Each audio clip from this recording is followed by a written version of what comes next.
그리고 복부 팽만 감사, 마지막으로 이제 그 병원균을 억제하는 그런 효과를 가지고 있습니다. 이게 이제 그림인데요. 왼쪽이 유산균이고 오른쪽이 이제 프리바이오틱스, 장내 세균, 위, 소장, 대장에 이제 관여를 하는데, 이 유산균은 살아있는 균이에요. 그리고 이왕 유산균을 먹을 거면은 강력한 놈을 먹는 게 좋아요. 효능 효과가 있는 거. 그래서 뭐 3세대 유산균 막 이런 얘기 많이 하잖아요. 3세대가 가장 강력하니까. 그리고 활성형 외부 세균을 주는 거고, 그리고 이제 그 프리바이오틱스는 그 흡수되지 않은 올리고당 같은 거예요. 어쩌면은 그 장내에 있는 유익균들한테 이 음식물을 제공해 주는 거. 그래서 이 장내 세균을 이용해서 도움을 주는 거고, 얘네 둘이 들어와서 결국은 내 몸의 면역 기능과 유익균을 억제하고 보호막을 기능을 해주는 거예요. 그러면은 이 둘 중에서 어떤 게 더 중요하냐 하면은 유산균이 더 중요해요. 그리고 프리바이오틱스 같은 경우는 음식들을 통해서 우리가 기본적으로 다 섭취를 하고 있습니다.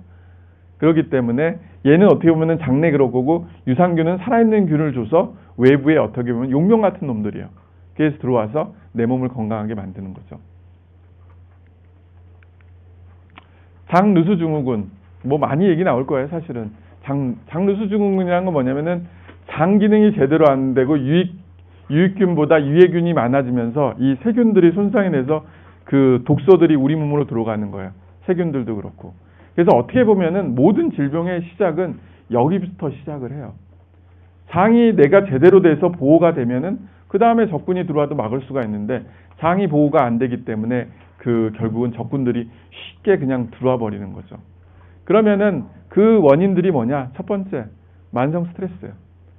스트레스를 받게 되면은 우리가 모든 기능들이나 장기나 이런 활성산소가 많이 만들어지면서 그 장에 있는 환경 자체도 유해균이 더 늘어날 수 있는 환경으로 돼버려요. 그래서 스트레스를 먼저 해결을 해야 돼요. 그리고 두 번째는 감염이죠. 뭐 안 좋은 음식들. 뭐 여름철 특히 조심해야 되잖아요, 사실은. 이게 잘 변질되고 막 그러기 때문에. 그래서 조금이라도 안 좋은 음식들이 들어가게 되면은 장내에서 갑자기 설사도 하고 막 이렇게 배탈도 잘 나고. 그러니까 조심해야 되고, 그다음에 이제 얼마 전에 SIBO라고 막 어느 분이 이제 글 올리셨더라고요. 뭐 질문에다 카페에다 올렸는데, 그게 이제 그 소장내 세균 이제 과성장이라고 하는데, 원래 소장 같은 경우는 그 세균이 있어도 그렇게 많이 성장하거나 그러진 않아요. 주로 이제 균들은 대부분 대장에 있어요. 근데 이 내 몸의 면역력이 떨어지게 되면 대장의 균이 소장으로 이제 넘어가면서 갑자기 이제 성장들을 많이 하게 돼요. 이런 경우가 있을 때 우리가 이제 항생제를 씁니다. 그래서 얘네 세균들을 죽이기 위해서. 그래서 이제 그 처방을 하고 유산균을 통해서 이 장내 회복을 시켜주는 거예요. 근데 항생제만 쓰고 유산균을 줬다고 해서 이 SIBO가 완전히 해결되지는 않아요. 내 몸의 생활 환경이 좋아지고 스트레스나 다른 이유가 동반적으로 해결돼야만이 그게 안 돼요. 그게 해결이 돼요. 그래서 이 SIBO가 생기는 분들이 한 번 항생제 먹고 좋아졌어요. 근데 몇 개월 후에 또 재발을 하는 이유가 뭐냐? 바로 생활 자체가 문제가 되기 때문에 그래요. 근데 그거는 해결을 안 하고 항상 우리는 약으로 해결하고 뭘로 해결하고 이것만 하다 보니까 결국은 좋아지지가 않는다는 거죠. 그리고 환경적인 오염 물질이에요. 미세먼지부터 해갖고 이런 그 최근에 이제 뭐 나돈 문제까지 터지고 뭐 정말 요새는 너무 무서운 일들이 너무 많이 발생하는 건데, 환경적인 거 어떤 게 결국은 우리 몸에 이제 손상을 시켜주고, 그리고 음주라든지 안 좋은 음식, 제일 대표적인 게 육류죠. 고기 구워 먹고 뭐 하는 거 너무 과식하고, 단백질을 우리가 섭취 안 할 수는 없어요. 단백질은 먹는 게 맞아요. 그래서 저는 이제 개인적인 추천을 하는 단백질은 오리고기, 닭고기, 염소고기를 추천하고요. 그 다음에 소고기, 돼지고기는 수육 형태로 먹는 거를 가장 추천을 해요. 그래서 그 안 좋은 음식들이 되게 되면 결국은 장내 그 유해균이 늘어날 수밖에 없고, 그래서 고기를 먹을 때는 항상 상추라든지 이런 거 있잖아요. 발효라든지 이런 걸 통해서 같이 해결해 주는 게 제일 좋습니다. 그리고 식후에는 반드시 식전부터 유산균을 먹어주는 게 좋고요. 그리고 그 다음으로 문제가 되는 게 이 약물이에요. 약물을 너무 과다하게 오랫동안 먹게 되면은 장내 세균들이 죽어버리기 때문에. 그래서 그 진통제 달고 사시는 분들 있잖아요. 또 항생제 좋아하시는 분들. 그분들은 장이 안 좋을 수밖에 없어요. 다 세균들이 다 죽어버리기 때문에.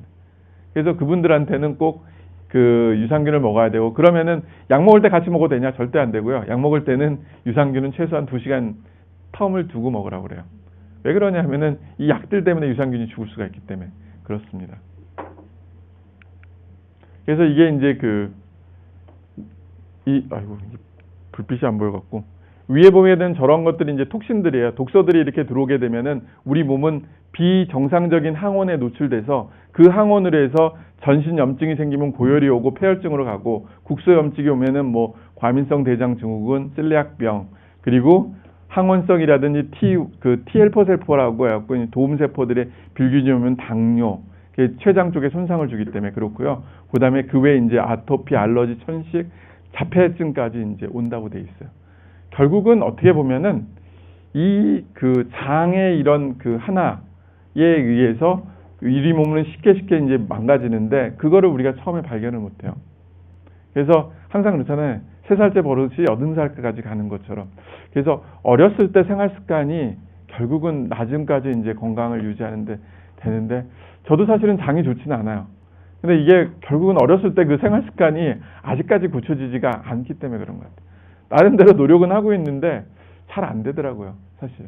그래서 우리야 뭐 이렇게 실패했지만은 애들만큼은 절대 안 되게 결국은 도와줘야 돼요.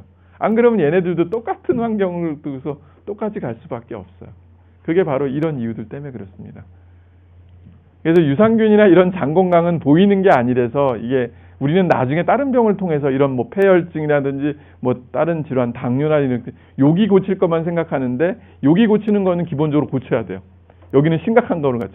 대신 여기 고침과 더불어서 장 건강을 고쳐야 된다는 거죠. 근데 그게 참 쉽지가 않죠. 이걸로 인해서 병들은 정말 머리끝부터 발끝까지 다양한 병들이 다 올 수가 있어요. 어떤 사람은 만성두통, 식은땀, 어떤 사람은 기억력, 집중력 저하, 기억력 저하, 그다음에 이제 인후통, 고강근저, 뭐 안구건조, 시력 저하, 근육통, 뭐 이렇게 하잖아요. 근데 이런 분들이 장해독을 하고 나니까 좋아졌더라. 하니까 바로 그것 때문에 그래요. 말 그대로 장 건강이 좋아지니까 어느 순간 시간이 좀 걸리긴 걸려요. 그렇지만은 장 건강이 좋아지면 언제부터 외부로부터 독소들이나 이런 것들이 방어가 되기 때문에 결국은 내 몸은 완전히 망가지지가 않는 한은 다시 돌아옵니다. 특히 심각한 질병이 있는 분들은 병원 치료를 하면서 바로 장 건강을 좋게 해줘야 돼요. 근데 우리는 이게 결국은 보이는 게 아니기 때문에 정말 이 무수하게 많은 병사들 어떻게 보면 정말 백조라고 그랬잖아요. 세균들이. 그 세균들이 유해균하고 유익균하고 매일같이 싸우고 있어요. 지금도 그렇고. 그럼 얘네들을 어떻게 하면은 좋게 할 건가? 결국은 내 스스로가 이제 그거를 생활 습관을 지금 이 변화를 갖추지 않으면은 지금은 몰라요. 나중에 큰 병이 났을 때 그때 이제 후회를 합니다. 근데 그때 후회를 해도 장 건강을 그때라도 해야 돼요. 근데 우리는 그 생각을 잘 안 해요. 큰 병만 고민하는 거죠. 옛날에 2002년도에 우리 월드컵 보면은 4강 진출하고 막 그랬잖아요. 히딩크 대통령이 감독님이 그때 보면은 맨날 5대0하고 막 졌잖아요. 우리가 초반에 보면은 감독 바꿔야 된다 막 말 나오고. 근데 월드컵 본선에 가니까 진짜 잘했잖아요. 그게 뭔가 했더니 바로 체력이었어요. 사실은 체력이 먼저 모든 선수들이 뛰고 나서 체력이 되고 뭐 기술이 있는 거지 체력이 안 되고 나면은 뭐 어떤 기술이 있어도 결국은 안 된다는 것처럼 우리가 박지성 선수를 높게 치는 게 바로 같은 그런 거 아니에요? 산소 같은 탱크 갖고 막 진짜 종횡무진 뛰는 모습 뭐 잘하고 자시고가 아니라 결국은 그건 것 같아요. 장이라는 거는 보면은 장이 튼튼해야 나머지들도 되는데 우리는 그거를 너무 정말 소홀하게 한 게 아닌가 하는 그런 생각을 갖게 됩니다.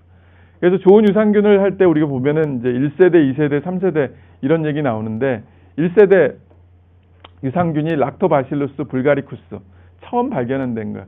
불가리아 뭐 이렇게 하잖아요. 그게 바로 1세대 유산균입니다. 그거는 전통적으로 요구르트용 유산균이에요. 그리고 얘는 발효은으로서 좋은 식품은 맞아요.